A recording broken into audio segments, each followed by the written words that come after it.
ਸਤਿ ਸ਼੍ਰੀ ਅਕਾਲ ਤੁਸੀਂ ਦੇਖ ਰਹੇ ਹੋ ਡੇਲੀ ਪੋਸਟ ਪੰਜਾਬੀ ਤੇ ਮੈਂ ਹਾਂ ਤੁਹਾਡੇ ਨਾਲ ਸੋਨਾਲੀ ਵੈਲ ਅੱਜ ਮੇਰੀ ਇੰਟਰੋਡਕਸ਼ਨ ਥੋੜੀ ਲੰਬੀ ਜਾਏਗੀ because the person sitting next to me is very special he is a choreographer ਤੇ he is a singer very good singer I must say he is a very good writer ਤੇ I personally love his songs because ਲੋਕੀ ਕਹਿੰਦੇ ਸੀ ਇੱਦਾਂ ਦੇ ਗਾਣੇ ਉੱਦਾਂ ਦੇ ਗਾਣੇ I think this is something very different ਕਿਉਂਕਿ ਜਦ ਜਨਰੇਸ਼ਨ ਜਾਂਦੀ ਹੈ ਨਾ ਤਾਂ ਗੈਪ ਜ਼ਰੂਰ ਆਉਂਦਾ and I personally enjoyed his song ਹੁਣ ਵੀ ਬਹੁਤ ਇੰਜੋਏ ਕਰਦੀ ਆ so quality I want to mention ਕਿ ਉਹਨਾਂ 'ਚ ਕੀ ਕੁਆਲਿਟੀ ਆ ਯੂਜੂਅਲੀ ਵਾਟ ਹੈਪਨਸ ਹੁਣ ਮੈਂ ਇਹ ਇੰਟਰੋਡਕਸ਼ਨ ਤੁਹਾਡੇ ਤੱਕ ਲੈ ਕੇ ਆ ਰਹੀ ਹੈ so I had to think for a minute or for 2 minutes but this guy sitting next to ਮੀ ਇਹ ਇਨਸਟੈਂਟ ਲਿਖਦੇ ਨੇ ਐਜ਼ ਅ ਸਿੰਗਰ ਇਨਸਟੈਂਟ ਲਿਖਣਾ ਲੋਕਾਂ ਤੱਕ ਲੈ ਕੇ ਜਾਣਾ ਉਸ ਚੀਜ਼ ਨੂੰ ਐਂਡ ਫਿਰ ਲੋਕਾਂ ਦੇ ਨੈਗੇਟਿਵ ਕਮੈਂਟ ਸੁਣਨਾ ਕਿ what is this we can write well so ਬਹੁਤ ਸਾਰੇ ਸਵਾਲ ਜ਼ਿਹਨ ਦੇ ਵਿੱਚ ਹੈਗੇ ਇਹਨਾਂ ਨਾਲ ਕਰਨ ਲਈ ਆਈ in short ਜੇ ਮੈਂ ਕਵਾਂ ਇੰਨੇ talented ਹੋ I don't have alfaz for you pan the camera I'm talking about one and only daily alfaz post ਦੇਖ ਰਹੇ ਸਾਰੇ ਸਰੋਤਿਆਂ ਨੂੰ ਤੇ ਮੇਰੀ ਸਤਿ ਸ਼੍ਰੀ ਅਕਾਲ ਤੇ ਥੈਂਕਸ ਟੂ ਯੂ ਤੁਸੀਂ ਟਾਈਮ ਕੱਢਿਆ ਅੱਜ ਸਾਡੇ ਲਈ। thanks to you ਤੁਸੀਂ ਟਾਈਮ ਕੱਢਿਆ I'm waiting from so long lockdown ਤੋਂ ਪਹਿਲਾਂ ਮੈਂ ਟਰਾਈ ਕਰ ਰਹੀ ਹਾਂ ਤੁਹਾਡੇ ਨਾਲ ਗੱਲਬਾਤ ਕਰਨ ਦੀ ਨਹੀਂ thank you so much sorry ਉਹ ਲੋਕਡਾਊਨ ਲੱਗ ਗਿਆ ਸੀ ਮੇਰੀ ਗਲਤੀ ਨਹੀਂ ਸੀ।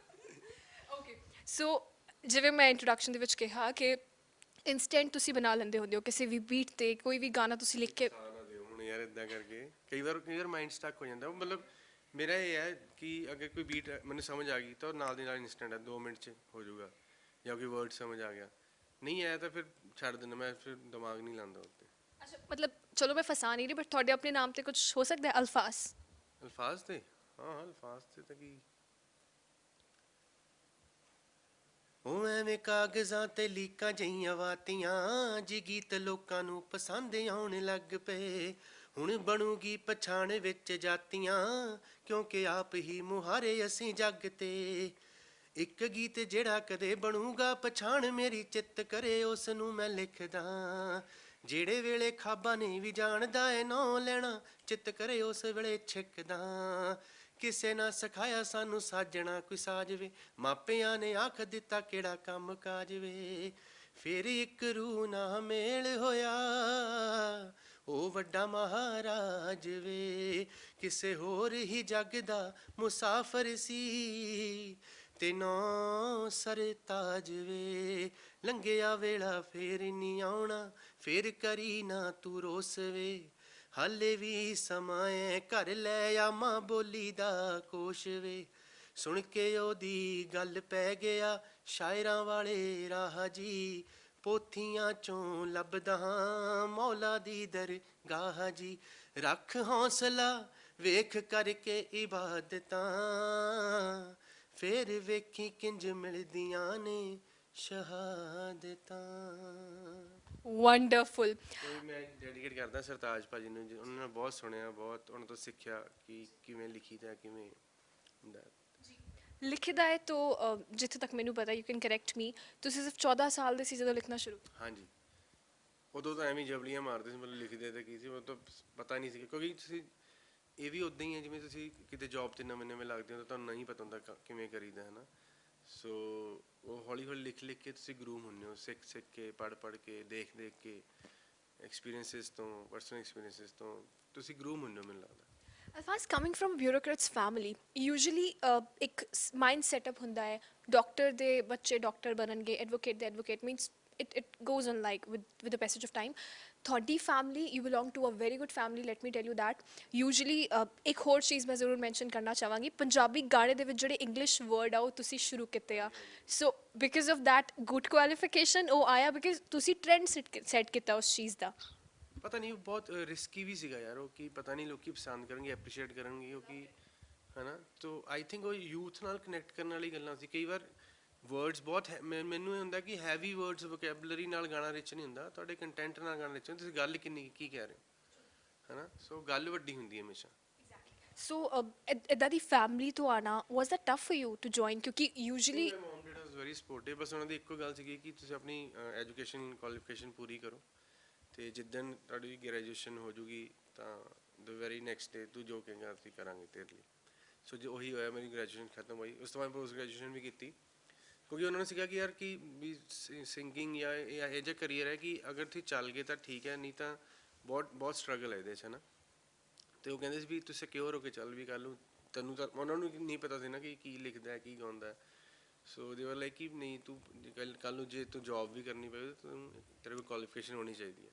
ਫਿਰ ਜਦੋਂ ਮੇਰੀ ਮਾਸਟਰਸ ਹੋਈ ਖਤਮ, ਮੈਂ ਵੈਰੀ ਨੈਕਸਟ ਡੈਡ ਨੂੰ ਕਿਹਾ ਜੀ ਮੈਂ ਤਾਂ ਹੁਣ ਹਨੀ ਭਾਜੀ ਕੋਲ ਜਾਣਾ, ਮੇਰੀ ਐਲਬਮ ਹੋਣੀ ਚਾਹੀਦੀ ਹੈ। ਸੋ ਹਨੀ ਫਿਊਚਰ ਪ੍ਰੋਜੈਕਟਸ ਵੀ ਤੁਹਾਡੇ ਉਹਨਾਂ ਨਾਲ ਆ ਰਹੇ ਨੇ, ਪੀਪਲ ਲਵਡ ਹਿਮ ਜਦੋਂ ਤੁਸੀਂ ਇਕੱਠੇ ਕਲੈਬ ਕੀਤਾ ਸੀ। ਸੋ ਹਨੀ ਵਾਸ ਮੈਂ ਉਹਦਾ ਬਹੁਤ ਵੱਡਾ ਫੈਨ ਸੀਗਾ। ਫੈਨ ਕਿਵੇਂ ਸੀਗਾ, ਮੈਂ ਗਾਣੇ ਗੁਣੇ ਤਾਂ ਲਿਖਦਾ ਸੀਗਾ ਪਰ ਮੈਨੂੰ ਸਮਝ ਨਹੀਂ ਆਉਂਦਾ ਸੀ ਯਾਰ ਇਹ ਗਾਣੇ ਮੈਂ ਕਿਹਨੂੰ ਸੁਣਾਉਂ, ਕਿਵੇਂ ਲਿਖੂੰਗਾ। ਦੈਨ ਮੈਂ ਨਾ ਕਾਲਜ ਨਵੀਂ ਗੱਡੀ ਲਈ, ਉਹ 'ਚ ਨਵਾਂ ਸਿਸਟਮ ਲਗਵਾਇਆ ਅਤੇ ਜਿਹੜੀ CD ਰਾਈਟ ਕਰਕੇ ਦਿੱਤੀ ਨਾ ਉਹ ਬੰਦੇ ਨੇ, ਮੈਂ CD ਫਸਟ ਸੌਂਗ ਪਲੇ ਹੋਇਆ ਸੀਗਾ ਟੰਗ ਠੇਕਿਆਂ ਤੇ ਨਿੱਤ ਖੜ ਕੇ। ਜਦੋਂ ਸਾਊਂਡ ਸੁਣੀ ਮੈਂ ਕਿਹਾ ਯਾਰ ਕਮਾਲ ਹੈ ਵੀ ਇੱਦਾਂ ਦੀ ਸਾਊਂਡ ਵੀ ਹੋ ਸਕਦੀ ਆਪਣੇ ਪੰਜਾਬੀ ਗਾਣਿਆਂ 'ਚ। ਮੈਂ ਕਿਹਾ ਯਾਰ ਅਗਰ ਮੈਂ ਕਦੀ ਐਲਬਮ ਕੀਤੀ ਤਾਂ ਇਹਨਾਂ ਨਾਲ ਹੀ ਕਰੂੰਗਾ, ਨਹੀਂ ਤਾਂ ਕਰੂੰਗਾ ਹੀ ਨਹੀਂ। ਫਿਰ ਉਹ ਬਸ ਉਹ ਲੱਗੇ ਰਹੇ ਫਿਰ ਭਾਜੀ ਮਿਲੇ, ਫਿਰ ਸਲੋਲੀ ਬੌਂਡਿੰਗ ਸਟਰੋਂਗ ਹੋਈ। ਮੈਂ ਇੱਕ ਮੂਵੀ ਅਸਿਸਟ ਕੀਤੀ ਸੀ ਪੰਜਾਬਨ, ਮਿਸ ਪੂਜਾ ਜੀ ਦੀ, ਅਤੇ ਗੌਰਵ ਤ੍ਰਿਅਨ ਸਰ, ਮੈਂ ਹਮੇਸ਼ਾ ਉਹਨਾਂ ਦਾ ਨਾਮ ਲੈਂਦਾ ਕਿਉਂਕਿ ਉਹਨਾਂ ਕਰਕੇ ਮੈਂ ਸ਼ਾਇਦ ਇੰਟਰੋਡਿਊਸ ਹੋਇਆ ਇੰਡਸਟਰੀ 'ਚ। ਅਤੇ ਬਹੁਤ ਵੱਡੇ ਡਾਇਰੈਕਟਰ ਰਹੇ ਆ, ਕੈਟਰੈਕ ਦੇ ਓਨਰ ਹੈ। ਅਤੇ ਉਹ ਮਤਲਬ ਉੱਥੇ ਉਹ ਮੂਵੀ ਤਾਂ ਹੀ ਜੁਆਇਨ ਕੀਤੀ ਸੀ ਕਿਉਂਕਿ ਉਹਦਾ ਮਿਊਜ਼ਿਕ ਹਨੀ ਭਾਜੀ ਕਰ ਰਹੇ ਸੀ। ਮੈਨੂੰ ਸੀਗਾ ਮੈਂ ਸੈੱਟ 'ਤੇ ਮਿਲੂੰਗਾ ਅਤੇ ਕੁਛ ਤਾਂ ਮਤਲਬ ਗੱਲਬਾਤ ਹੋ ਗਈ, ਮੈਂ ਗਾਣੇ ਗੁਣੇ ਸੁਣਾਊਂਗਾ। ਸੋ ਫਿਰ ਉਹੀ ਗੱਲ, ਇੱਥੇ ਮਿਲੇ, ਫਿਰ ਗਾਣੇ ਗੁਣੇ ਸੁਣਾਏ। ਫਿਰ ਉਹ ਕਹਿੰਦੇ ਵੀ ਚੱਲ ਠੀਕ ਹੈ, ਉਦੋਂ ਆਈ ਵਾਜ਼ ਯੰਗ, ਆਈ ਵਾਜ਼ 18, ਅਤੇ ਕਹਿੰਦੇ ਚਲ ਮਿਲਦੇ ਹਾਂ, ਤੁਸੀਂ ਆਓ। ਬਸ ਫਿਰ ਇੱਦਾਂ ਮਤਲਬ ਬਣਦਾ ਰਿਹਾ।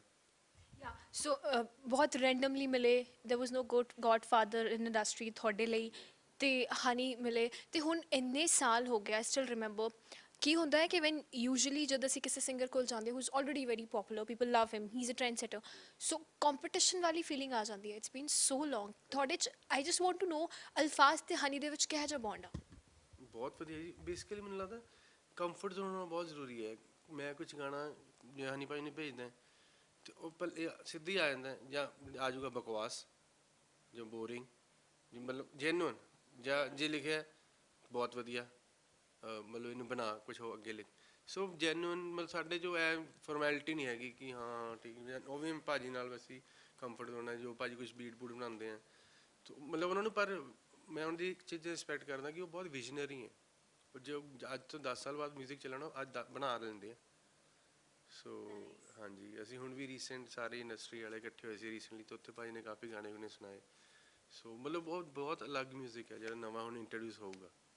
ਸੋ ਵਿਚ ਫੇਜ਼ ਆਇਆ ਸੀ ਵੈਨ ਹਨੀ ਵਾਜ਼ ਨੋਵੇਅਰ, ਹੈ ਨਾ? ਲੋਕਾਂ ਨੇ ਬਹੁਤ ਉਹਨਾਂ ਨੂੰ ਜਿਹੜਾ ਆ ਡਾਊਨ ਕੀਤਾ। ਇਟ ਹੈਪਨਸ ਲਾਈਕ ਜਦ ਵੀ ਕੋਈ ਉੱਪਰ ਜਾ ਰਿਹਾ ਤਾਂ ਲੋਕੀ ਉਹਦਾ ਸਾਥ ਦਿੰਦੇ ਨੇ, ਜਦ ਨੀਚੇ ਆ ਰਿਹਾ। So it goes like that only. So what was your role at that point of time? My role was like I was with him, like obviously ਭਾਜੀ ਬਿਮਾਰ ਸੀ, ਬੁਰਾ ਲੱਗਦਾ ਸੀ ਯਾਰ ਕਿ ਵਾਟ ਇਜ਼ ਹੈਪਨਿੰਗ, ਐਂਡ ਲੋਕਾਂ ਨੇ ਬਹੁਤ ਬੁਲਸ਼ਿਟ ਬੋਲਿਆ ਮੈਨੂੰ। ਪਰ ਹਮੇਸ਼ਾ ਭਾਜੀ ਨੇ ਵੀ ਸਿਖਾਇਆ ਕਿ ਕੰਮ ਨਾਲ ਜਵਾਬ ਦੇਵਾਂਗੇ, ਕੁਝ ਬੋਲ ਕੇ ਕੀ ਫਾਇਦਾ, ਬੋਲਣ ਵਾਲਾ ਤਾਂ ਫਿਰ ਤੁਹਾਨੂੰ ਪਤਾ ਹੀ ਕੀ ਹੁੰਦਾ। And best thing I would say ਕਿ ਉਹਨਾਂ ਦਾ ਜਿਹੜਾ weight lose ਹੋਇਆ ਹੈ ਨਾ, I just loved it. Even I ਅਜੇ ਤਾਂ ਹੋਰ ਕਰ ਰਹੇ ਨੇ ਅਸੀਂ, ਹੁਣ ਸਾਡਾ ਸ਼ੂਟ ਹੈ ਨੈਕਸਟ ਮੰਥ ਉਹਨਾਂ ਦਾ, ਅਤੇ ਉਹਦੇ ਲਈ we have to reduce 10 kgs। ਤੋਂ ਅਸੀਂ ਪ੍ਰੋਪਰ ਸਟ੍ਰਿਕਟ ਡਾਇਟ 'ਤੇ ਹਾਂ, ਵਰਕਆਊਟਸ ਮਤਲਬ। ਤੁਸੀਂ ਮੈਨੂੰ ਪਹਿਲਾਂ ਨਾਲੋਂ ਵੈਸੇ ਵੀ ਬਹੁਤ ਪਤਲੇ ਲੱਗ ਰਹੇ ਹੋ, ਪਹਿਲਾਂ ਨਾਲੋਂ ਮੇਬੀ ਤੁਸੀਂ ਵਿੱਚ ਗੇਨ ਕਰਤਾ ਹੋਵੇ। I have seen your picture. So ਕਿੰਨਾ ਲੂਜ਼ ਕੀਤਾ ਲੋਕਡਾਊਨ ਦੇ ਵਿੱਚ? ਮੈਂ ਲੋਕਡਾਊਨ 'ਚ ਕਾਫੀ ਆਲਮੋਸਟ ਲਾਈਕ 22 kgs ਲੂਜ਼ ਕਰ ਲਿਆ ਸੀ। ਹੁਣ ਜਦੋਂ ਲੋਕਡਾਊਨ ਖੁੱਲਿਆ, ਬਾਹਰ ਖਾਣ ਪੀਣ ਲੱਗ ਗਏ, ਫਿਰ ਮੇਰਾ ਗੇਨ ਹੋ ਗਿਆ 7-8 ਕਿਲੋ। ਅਤੇ ਬਟ ਹੁਣ ਲੱਗੇ ਹੋਏ ਘਟਾਉਣ, ਅਤੇ ਪ੍ਰੋਪਰ ਇਨਸ਼ਾਅੱਲਾ ਵੀਡੀਓ 'ਚ ਪ੍ਰੋਪਰ ਲੀਨ ਲੁੱਕ ਲੈ ਕੇ ਆਵਾਂਗੇ। We'll be waiting for that. So fit ਕਿਉਂਕਿ lockdown ਦੇ ਵਿੱਚ ਕੀ ਹੋਇਆ, everyone became a good cook, and if I'm not wrong you are also a very good cook. Not a very good cook but average cook. ਅਤੇ ਅੱਛਾ, but ਕੀ ਸ਼ੁਰੂ ਤਾਂ 10-15 ਦਿਨ ਤਾਂ ਬਹੁਤ ਖਾਧਾ ਪੀਤਾ ਬਣਾਇਆ, ਫਿਰ ਬਾਅਦ 'ਚ ਬੋਰ ਹੋ ਗਏ ਯਾਰ ਕੀ ਕਰੀਏ ਹੁਣ ਕੀ ਕਰੀਏ। ਦੈਨ ਹੁਣ ਵਰਕਆਊਟ ਤਾਂ ਕੁਛ ਹੁੰਦਾ ਨਹੀਂ ਸੀ। ਸੋ ਮੇਰਾ ਸਟੇ ਮੈਂ ਮਤਲਬ ਜਿਹੜਾ ਮੇਰੀ ਫਲੋਰ ਹੈ ਉਹ 11th ਫਲੋਰ ਹੈ। ਸੋ ਹੋਰ ਕੁਛ ਤਾਂ ਵਰਕਆਊਟ ਸੀਗਾ ਨਹੀਂ, ਮੈਂ ਸਟੇਅਰਸ ਹੀ ਚੜ੍ਹਦਾ ਰਹਿੰਦਾ ਸੀਗਾ, 5-6 ਵਾਰ ਸਟੇਅਰਸ ਚੜ੍ਹਨੀਆਂ, ਦੈਨ ਅੰਦਰ ਆ ਕੇ ਜੰਪਸ ਕਰਨੀਆਂ, ਯੂਟਿਊਬ 'ਤੇ ਵੀਡੀਓਜ਼ ਲਾ ਲੈਣੀਆਂ ਜੋ ਵੀ ਅੰਦਰ ਕਾਰਡੀਓਜ਼ ਕਰ ਸਕਦੇ ਹਾਂ। ਸੋ ਹੋਰ ਤਾਂ ਕੁਛ ਹੈ ਹੀ ਨਹੀਂ ਸੀ ਕੰਮ। ਟੀ ਵੀ ਦੇਖ ਲਈ ਵਰਕਆਊਟ ਕਰ ਲਿਆ, ਟੀ ਵੀ ਦੇਖ ਲਈ ਵਰਕਆਊਟ ਕਰ ਲਿਆ, that's it. So I think ਉਹ ਵਧੀਆ ਰਿਹਾ। ਬਟ ਆਈ ਥਿੰਕ ਆਰਟਿਸਟ ਲਈ ਬਹੁਤ ਜ਼ਰੂਰੀ ਹੈ ਫਿੱਟ ਰਹਿਣਾ, ਅਤੇ ਕਿਉਂਕਿ ਆਰਟਿਸਟ ਇੰਸਪੀਰੇਸ਼ਨ ਹੁੰਦਾ। ਇਹ ਮੈਨੂੰ ਮੈਂ ਬਹੁਤ ਦੇਰ ਬਾਅਦ ਸਮਝਿਆ, ਮੈਂ ਬਹੁਤ ਹੀ ਲੇਜ਼ੀ ਬੰਦਾ ਮੈਂ ਵੀ ਜੇ ਮਤਲਬ ਵੀਡੀਓ ਸ਼ੂਟ ਖਤਮ ਹੋਇਆ ਚਲੋ ਜੀ ਖਾਓ ਪੀਓ ਪਾ। ਮੇਰੀ ਸਾਰੀ life I think since 10th standard, ਅਤੇ ਜਦੋਂ ਮੈਂ ਕ੍ਰਿਕਟ ਖੇਡਦਾ ਸੀ, ਮੈਂ ਕ੍ਰਿਕਟ ਖੇਡਣਾ ਛੱਡਤਾ ਸੀ 10ਵੀਂ 11ਵੀਂ 'ਚ। ਉਦੋਂ ਦਾ ਮੈਂ 1 ਸਾਲ ਮੋਟਾ ਰਹਿਣਾ, 1 ਸਾਲ ਪਤਲਾ, 1 ਸਾਲ ਮੋਟਾ। ਮੇਰੇ ਮਤਲਬ ਜ਼ਿੰਦਗੀ ਦਾ ਇੱਕ ਉਹ ਬਣ ਗਿਆ ਹਿੱਸਾ। ਕੋਈ ਲੋਕ ਮਿਲਦੇ ਆ ਕਹਿੰਦੇ ਬਾਈ ਬੜਾ ਪਤਲਾ ਹੋ ਗਿਆ ਬਾਈ, ਫਿਰ ਮਿਲਦਾ ਬਾਈ ਬੜਾ ਭਾਰ ਵਧਾ ਲਿਆ ਬਾਈ। ਮੈਂ ਸੋ ਮੇਰੀ ਮਤਲਬ ਇਹੀ ਹੈ ਚੱਲ ਰਿਹਾ ਜ਼ਿੰਦਗੀ 'ਚ ਬਸ। ਸੋ ਮਤਲਬ ਕੀ ਬੋਲਾ ਹੁਣ, ਜਿਹੜੇ ਜਿਨ੍ਹਾਂ ਦਾ ਜੋ ਪਤਲੇ ਉਹਨਾਂ ਨੂੰ weight gain ਦੇ ਟਿਪਸ ਦੇ ਦਿਓ, ਜੋ ਪਤਲੇ ਹੋਣਾ ਚਾਹੁੰਦੇ ਹੋ ਉਹਨਾਂ ਨੂੰ ਵੀ ਦੇ ਐਕਚੁਅਲੀ ਦਿਓ। ਮੇਰਾ ਵੇਟ ਗੇਨ ਬਹੁਤ ਛੇਤੀ ਹੋ ਜਾਂਦਾ। ਹਾਂ ਕੁਛ ਵੀ ਜਿਵੇਂ ਕਹਿੰਦੇ ਨਹੀਂ ਪਾਣੀ ਵੀ ਲੱਗਦਾ ਤੁਹਾਨੂੰ, ਬਸ ਉਹੀ ਸਿਸਟਮ ਹੈ, ਜੇ 10 ਦਿਨ ਤੁਸੀਂ ਵਰਕਆਊਟ ਨਹੀਂ ਕੀਤਾ, ਖਾ ਲਿਆ, ਚਲੋ ਜੀ ਟੱਕ, ਫਿਰ ਮੈਂ ਉਹੀ 10 ਦਿਨ ਅਗਲੇ ਫਿਰ ਭੱਜੀ ਜਾਣਾ, ਫਿਰ ਘਟਾ ਲਿਆ, ਬਸ ਐਂ ਚੱਲੀ ਜਾ ਰਿਹਾ ਯਾਰ, ਠੀਕ ਹੈ ਲਾਈਫ। ਯਾ ਲਾਈਫ ਚੱਲ ਰਹੀ ਹੈ। ਦੱਸ, ਤੁਸੀਂ ਕਿਹਾ ਕਿ ਲੋਕਡਾਊਨ ਦੇ ਵਿੱਚ ਖਾ ਲਓ ਤੇ ਟੀਵੀ ਦੇਖ ਲਓ। TV shows I would talk about ਕਿ ਲੋਕਡਾਊਨ ਖੁੱਲ ਰਿਹਾ, ਟੀਵੀ ਸ਼ੋਜ਼ ਕਿੰਨੇ ਜ਼ਿਆਦਾ ਆ ਰਹੇ। You must be knowing our Punjabi industry ਦੀ ਮਾਡਲ, ਸ਼ੀ ਇਜ਼ ਇਨ ਬੀਬੀ।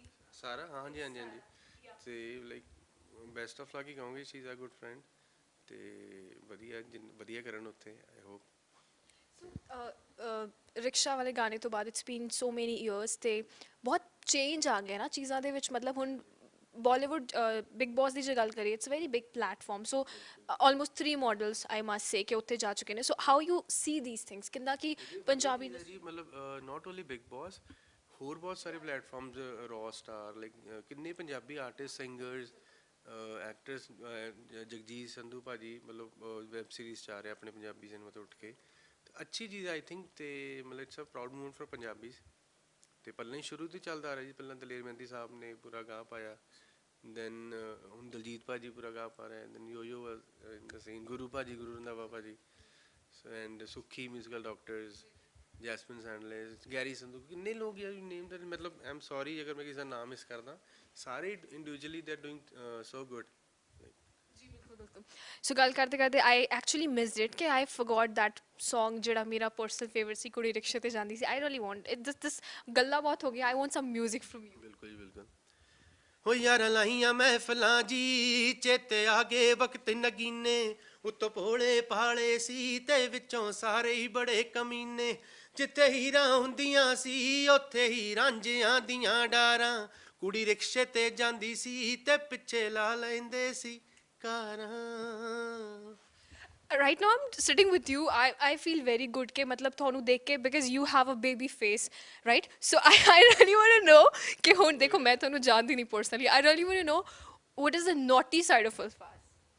ਮੈਂ ਨੋਟੀ, ਜਿਵੇਂ ਹੁਣ ਗਾਣਾ ਮੇਰੇ ਫਰੈਂਡਸ ਨੂੰ ਪੁੱਛ ਲਓ, ਮੈਂ ਬਹੁਤ ਮਜ਼ਾਕ ਹੈ, ਨੋਟੀ ਹੈ, ਮਤਲਬ ਸਾਰਾ ਦਿਨ ਮਜ਼ਾਕ, ਹਾਸੀ ਮਜ਼ਾਕ, ਜੋਕ ਸੇ ਉਹ, ਤੇ ਹੁਣ ਵੀ ਫਰੈਂਡਸ ਨੂੰ ਪਤਾ ਬਾਈ ਮੇਰੇ ਨਾਲ ਬੈਠੇ ਆ ਕਿ ਮੈਂ ਸੀਰੀਅਸ ਬਹੁਤ ਘੱਟ ਹੁੰਦਾ, ਉਹ ਗਾਣੇ ਗੁਣੀ ਹੈ ਸੀਰੀਅਸ, ਬਸ ਮੈਂ ਵੈਸੇ ਚਿੱਲ ਹੈ, ਕੋਈ ਚੱਕਰ ਨਹੀਂ। ਹਾਂ so I really want to know ਕੁਝ ਮਸਤੀ ਦੱਸੋ ਆਪਣੇ ਕਾਲਜ ਟਾਈਮ ਤੇ, ਬਿਕਾਜ਼ ਤੁਸੀਂ ਬਹੁਤ ਘੱਟ ਮਿਲਦੇ ਹੋ, ਹੁਣ ਵੀ ਕਿੰਨੇ ਟਾਈਮ ਬਾਅਦ ਮਿਲੇ ਹੋ, and I have no idea ਤੁਸੀਂ ਨੈਕਸਟ ਕਦ ਮਿਲੋਗੇ। ਸੋ ਮੈਨੂੰ ਇਸ ਇੰਟਰਵਿਊ ਦੇ ਵਿੱਚ ਹੀ ਟਾਈਮ ਮਿਲਿਆ ਤੁਹਾਡੇ ਨਾਲ ਗੱਲ ਕਰਨ ਨੂੰ।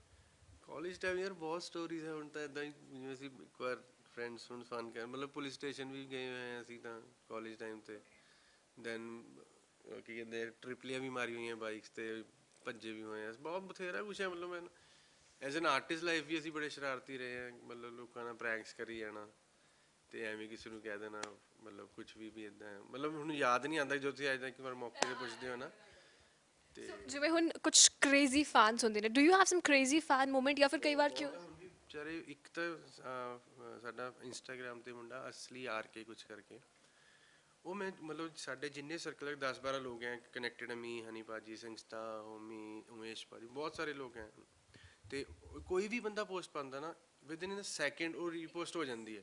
ਇੱਕ ਦਿਨ ਤਾਂ ਹੁਣ ਰੀਸੈਂਟਲੀ ਮੈਂ, ਹੁਣ ਕੋਈ ਬੰਦਾ 6 ਵਜੇ ਸੌਂਦਾ ਸਵੇਰੇ, ਕੋਈ ਬੰਦਾ ਰਾਤ ਨੂੰ 10 ਵਜੇ ਸੌਂਦਾ, ਕੋਈ 3 ਵਜੇ ਸੌਂਦਾ, ਉਹਨੂੰ ਉਹ ਮੈਂ ਉਹਨੂੰ ਪੁੱਛਿਆ, ਮੈਂ ਕਿਹਾ ਯਾਰ ਤੂੰ ਸੌਣਾ ਕਿੰਨੇ, ਤੂੰ ਕਦੋਂ ਸੌਣਾ ਹੈ?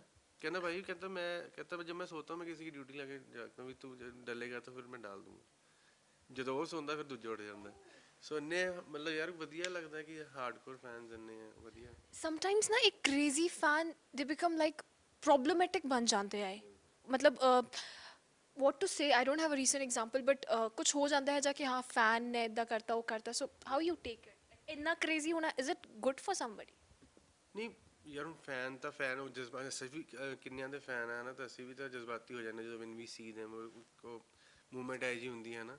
Sorry to interrupt you. For example, Dhoni's daughter. Dhoni is getting rape threats for his daughter क्योंकि वो चंगा नहीं खेल रहे.